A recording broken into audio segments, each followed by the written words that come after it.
Okay, so this will be our continuation on our study, which is module two. The topic of this one is the three levels of moral reasoning.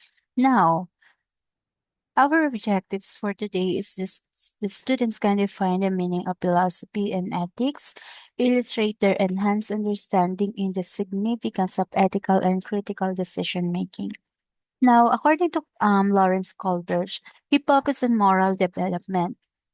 Okay, and this is his stage theory of moral thinking. So there are various stages. So later on, you will be able to learn what are those. Okay, the stages emerge from our own thinking about moral problems. Now, it talks about our decisions making. It talks about our moral problems, wherein you'll have to choose what is morally right or wrong. Okay, social experiences do promote development. So by gaining experience, or yeah, by gaining experience, the more we have experience, the more we learn. Okay, but they do so by stimulating our mental processes. Now, it talks about the moral or mental processes. Okay, so later on, may story tayong babasahin kung paano ba natin i-perceive, kung paano natin bibigyan ng interpretation yon. Now, as we get into the discussion and debates with others, we find our views questioned and challenged, and are therefore motivated to come up with a new, more comprehensive positions. New stage reflect this broader viewpoint. So, mas malawak na to yung pag-uusapan natin ngayon, okay? Culver's skills has to do with moral thinking, not moral action. So, basically, si Culver's is nakafocus sa moral processing ng mga actions natin. So, basically, ang kanyang pinupoint is yung mental processes, okay? Dahil ulit, ang mind natin ang nagbibigay signal sa ating body, okay? If our mind is being damaged, do you believe na hindi tayo makakakilos? Okay? So, ang pinaka-main source ng ating action is our mind, because siya ang number one, or siya ang pinaka-major na source or nagbibigay ng signal sa ating katawan to do actions. Okay? Now, for this one, compassion is the basis of morality. When we say compassion, ano nga yun? Siyempre wala kayo dito, ako lang yung sasagot. Okay, compassion is the basis of morality. Now, kung ikaw ay marunong makisama, siyempre malalaman mo din kung ano ang mga situations na pinagdadaanan ng isang tao. Ayun ang nagiging basis of morality. By doing that, nagkakaroon tayo ng sympathy, naiintindihan natin ang mga hardships, struggles sa buhay ng ibang tao. Okay? Now, in Europe daw, sa Europe, a woman was near to death from special kind of cancer. Okay? Sa Europe daw, may isang babaeng malapit ng mamatay dahil ito ay may cancer. Now, there was one drug that the doctors thought might save her. Okay? Now, the drug was very expensive to make. So, let's say ang drug na yun ay merong mga formula na sobrang mahal. Okay? But the druggist was charging 10 times what the drug cost him to make. He paid $200 for the radium and charged for $2,000 for a small dose of the drug. So basically, ang ano daw, ang original price nun is $200. However, yung druggist is charge. Okay? Ang binigay niyang amount is 10 times. So basically, that was $2,000 of the total cost of the drug. Now, the sick woman's husband named Haynes went to everyone he knew. So, nilapitan daw ni Haynes ang mga kakilala niya upang mag-borrow ng money or humiram ng money. But he could only get together about $1,000, which is half of the total cost of the drug. So, the only um dollar that he can borrow is $1,000 only. Now, he told the druggist that his wife was dying. Okay, sinabi niya dun sa nagbebenta ng gamot na mamamatay na yung asawa niya and asked him to sell it cheaper or let him pay later.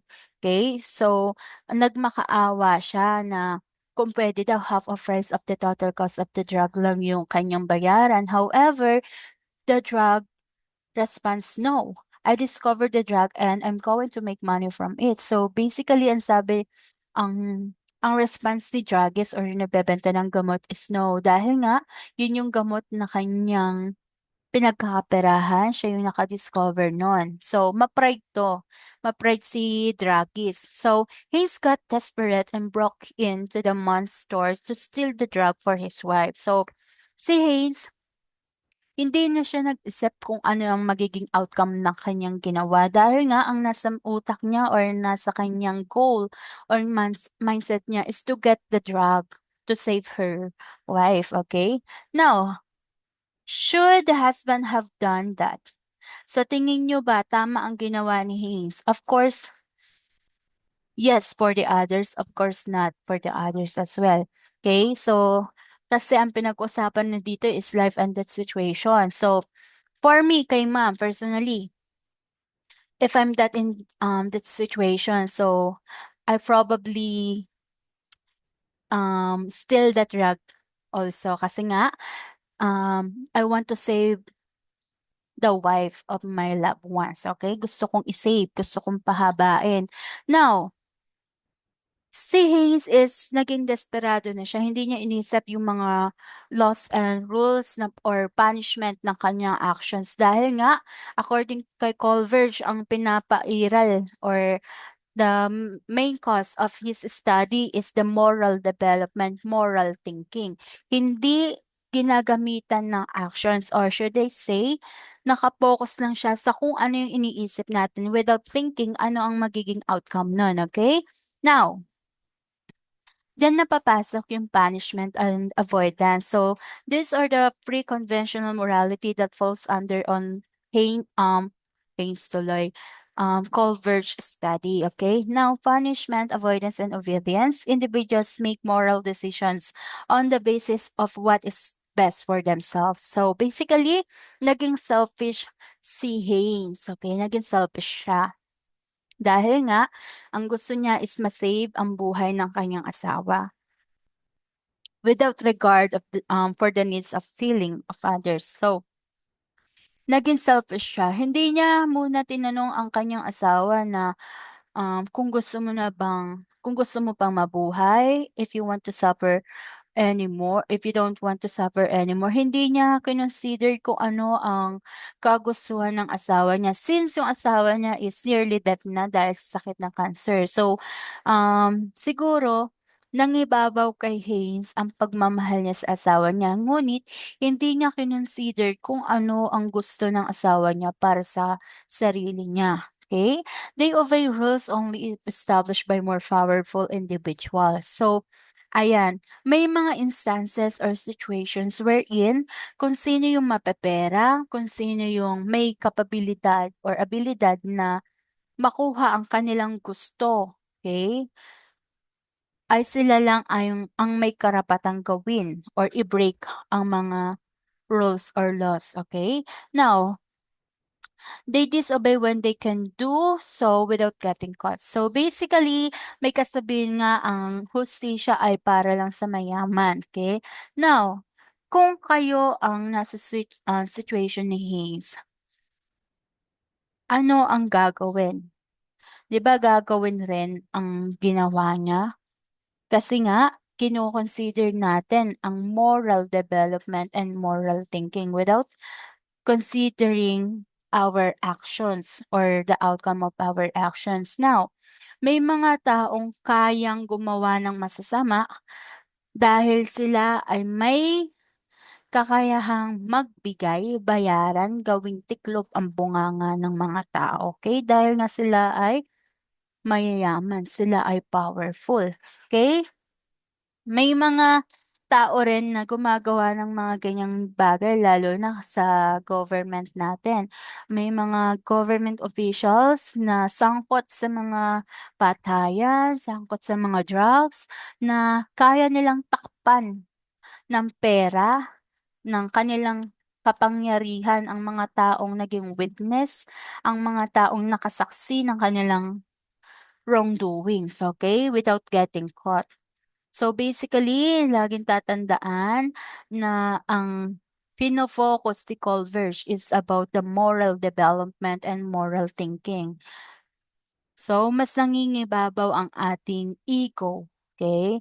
Ang ating ego, ang ating selfishness, okay? Now, exchange of favor. So dito naman, individuals begin to recognize that others also have needs.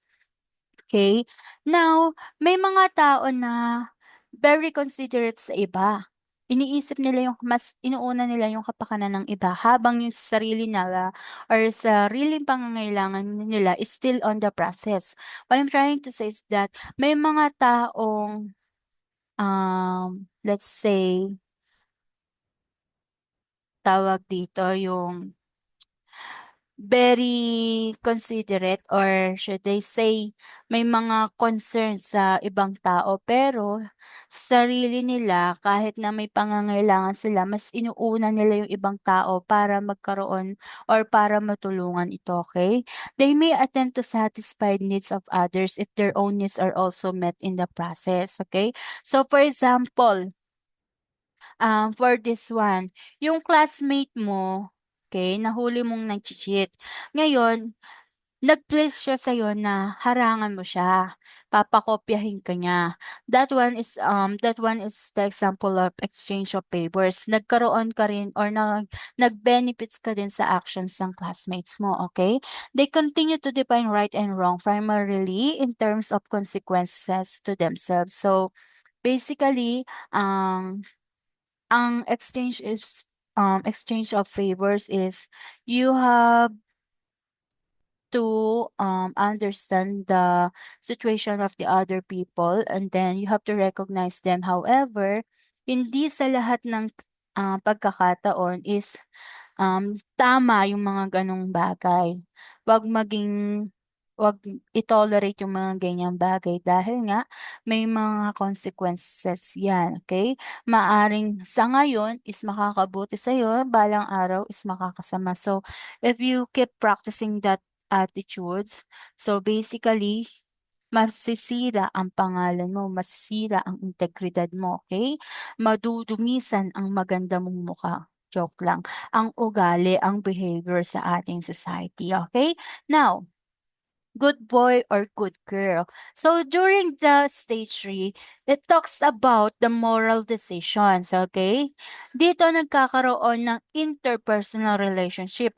Pag sinabing interpersonal, it talks about the interaction between you towards others. Pag intra, sarili mo lang, sariling kapakanan, sariling pag-iisip. Ngayon, pag inter, ito yung pagiging or pagkakaroon ng relationship towards others. Now, during this stage, okay, dito nagbi-build ng maayos na foundation ng trust and loyalty. Now, they now consider someone's intention in determining innocence or guilt.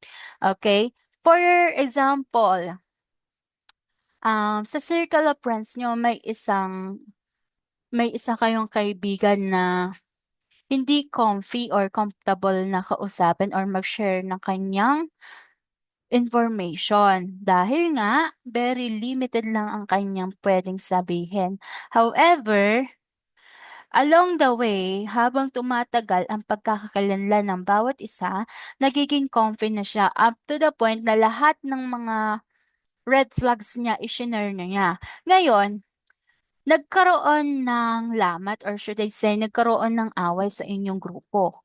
Maaring gawing, pang-rebat or red flag yon or yeah, ikalat nila yung mga red flags mo sa ibang tao. So, what I'm trying to say is that hindi lahat ng nasa paligid mo is dapat mong pagkatiwalaan. You have to think a lot of times. You have to consider kung sila ba ay makakatulong sa'yo in a sense na magkakaroon ka ng magandang image, magkakaroon ng personal development, matututo, okay?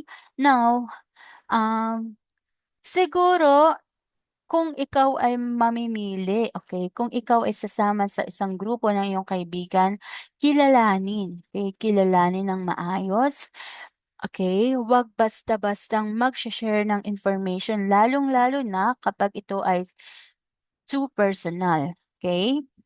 Maging limited or i-limit lang si self, at i-limit or mag-set ng boundaries para 'wag masyadong makakuha ng information ang mga iba dahil nga hindi lahat ng tao ay mapagkakatiwalaan mo, okay. Maaring ngayon kaibigan mo sila pero 'pag nagkaroon ng lamat or nagkaroon ng samaan ng loob, lahat ng iyong sikreto na sinabi mo sa kanila ay maaaring maging kasiraan mo, okay? So far so good. Okay, let's proceed with other stage. So this stage talks about law and order. Individuals look to society as a whole for guidelines concerning what is right and wrong. So basically, ang law and order, it applies for everyone. Ito ay maaaring sundin, maaaring ipagwalang-bahala, okay. So, it depends on the person kung ito ba ay kanyang susundin or ipapairal sa kanyang buhay. Kaya nga may mga tao nakakapag-break ng rules dahil minsan hindi naman natin sila masisisi dahil nga sa kakulangan, okay, sa paghihirap, kino-consider nila yung mga bagay na maaaring magdulot ng kabutihan para sa kanilang sarili, pero hindi nila kino-consider yung mga magiging outcomes nun, okay. Now, they perceive rules to be inflexible and believe that it's their duty to obey them, okay. Now, kapag nagkaroon ng maganda or smooth flow ang isang society sa pagkakaroon or pagsunod sa law and order. So basically, ang society is merong peaceful or merong peaceful tuloy is magiging peaceful. Lahat ng tao is merong standards, merong principles. Alam nila kung saan yung lugar nila. Alam nila kung ano ang kanilang limitations. Okay? Now, to. So, sinasabi diyan, the belief that people should live up to the expectations of the family and community and behave in good ways. Okay, good behavior means having good motives and interpersonal feelings such as love, empathy, trust, and concern for others. So, ayan, sabi diyan, yung ginawa ni Haynes, okay, sa kanyang asawa, he was a good man for wanting to save her wife. Tama nga naman yun, 'di ba? Dahil nga ang mindset ni Hayes is to save the life of his wife, okay? To continue to live. However, hindi niya tinanong muna kung, gusto pa ba mabuhay or kung gusto ng mag-stay na lang sa gano'n, okay? And his intentions were good. Tama yung intentions niya. However, sabi diyan na now the emphasis on obeying laws, respecting authority, and performing one's duties so that the social order is maintained. Okay? Hindi, ayan, sabi dito, where are we? In response to Haynes' story, many subjects say they understand that Haynes' motives were good. So, yung ano ni Haynes, yung goals niya or yung kanyang motives are good daw, are good. Okay, now, but they cannot condone the theft. So, hindi kailangan pairalin or hindi ito-tolerate yung mga gano'ng actions. Now, what would happen if we all started breaking the laws whenever we felt we had a good reason? So, um, hi is it okay na i-break yung mga laws and orders natin every time na mapi-feel natin na that is good for tawag dito, if we had good reason. So, hindi sa lahat ng oras is kailangan nating ipairal ang ating ego, ipairal ang mga bagay na makakabuti para sa atin dahil tayo ay democratic country. So, we have to consider others, okay? Wag, wag patintilihin sa sarili na gagawin ko to kasi tama 'to, gagawin ko 'to kasi makakabuti 'to sa'kin sa family ko, okay. Now, para magkaroon ng matiwasay at magandang buhay, lumaban ng patas, okay. Lumaban ng patas, 'wag paiiralin palagi ang masamang side, okay. Now, dito naman social contract, stage 5. Individuals recognize that rule represents an agreement among many people about appropriate behavior. Okay? They recognize that rules are flexible and can be changed if they no longer meet society's needs. So, social contract from the word itself, contract. So basically, may mga set of rules and laws tayo na tinutupad or sinisagawa sa ating society. Now, may power ang ating government, okay, natanggalin yon or i-disregard na since hindi na siya kailangan or should I say na-implement na siya and then naayos na ang pamamalakad sa ating society. Now, they have the power to change or to disregard if they no longer meet society's need. If naging maayos na ang pagtakbo ng ating society, they have a power to change or disregard that law or order. Okay. Universal ethical principle from the word itself, universal. It applies for everyone. Okay. These are the rules that is being concrete. Ibig sabihin, it cannot be changed, it cannot be removed. So, concrete to. So, it depends on the individuals kung ito ba ay susundin or i-disregard kung ito ba ay kanilang i-break, okay? Now, laging tatandaan na ang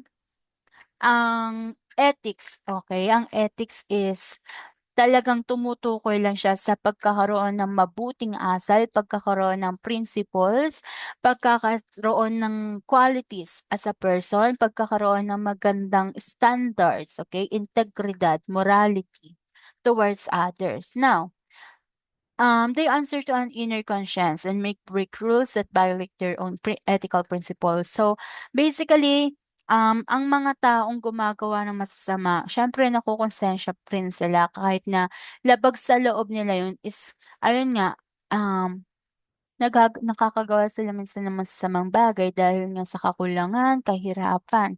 Okay?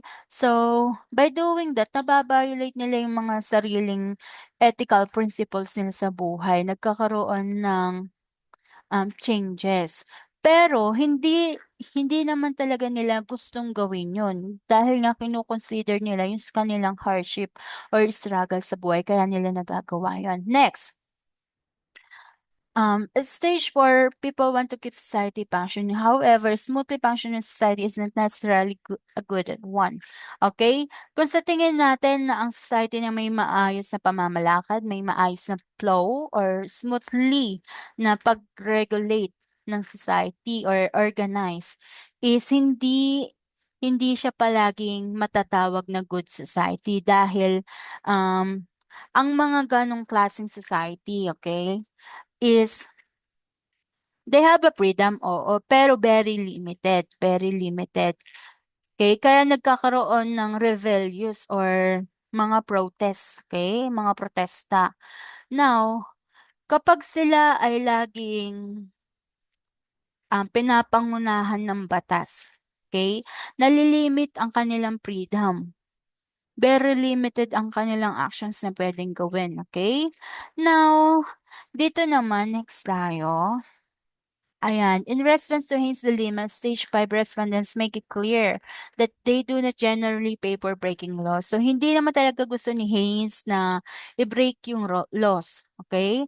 Nga lang, ang kanyang goal talaga is to save the life of his wife. Kaya niya ginawa yun. Hindi niya inisip yung magiging outcome nun. So, yeah. Kailangan lang talaga nating i-consider minsan ang magiging outcome ng ating mga bagay-bagay na gagawin towards others, okay? Okay, for this one, tatandaan na, laging tatandaan lang kapag kay Lawrence Coleridge, it talks about the moral development or moral thinking, okay? Laging pinapauna or laging nangunguna is yung selfishness natin, okay? Hindi natin naiisip yung mga actions nating gagawin dahil again, ang mind natin ang nagbibigay signal sa ating katawan. Okay? Sa ating katawan upang tayo ay makakilos. Okay. Now, kay John P.J. naman, Theory of Moral Judgment for Children and Developed by Lawrence Culver 1959, Cognitive in Nature. So, nature na sa'tin, okay, natural na sa'tin na mag-process ng mga actions natin sa ating utak, okay. Kaya nga merong ano, eh, merong, um yung sa commercial, 'di ba, meron yung, parang angel sa kabilang side and may evil sa kabilang side. So, doon sa utak natin, at first ang iniisip natin is yung mga makakabuti or yung mga good actions. However, kino-consider din natin kung ano ba yung mga magiging outcome nun, kung makakabuti or makakasama. So, sa evil side, dito naman, dito naman nagpu-push or nagpa-process yung information na kailangan nating gawin. Dahil nga kino-consider natin yung ating situation or yung hardship sa ating buhay. Okay? Like this one. Ayan. So, basically, meron tayong two sides. Ngayon, para maging maayos, okay, magkaroon ng magandang integrity sa ating lipunan, we have to choose always our good sides. Wag pairalin ang evil sides, okay? Dahil laging tatandaan, ang mabuting tao ay may mabuting gawi. Ito ay mga taong may maayos na pundasyon or set of values sa kanilang pagkatao, okay. Sila yung mga taong alam nila kung ano ang kahatnan ng kanilang gawi or sila yung mga taong alam ang masama sa hindi, okay. So, that would be all. We are done with our module 2. Now, ipo-post na lang ulit ni ma'am ang exam or ang quiz sa ating GCR. Okay? Bye-bye.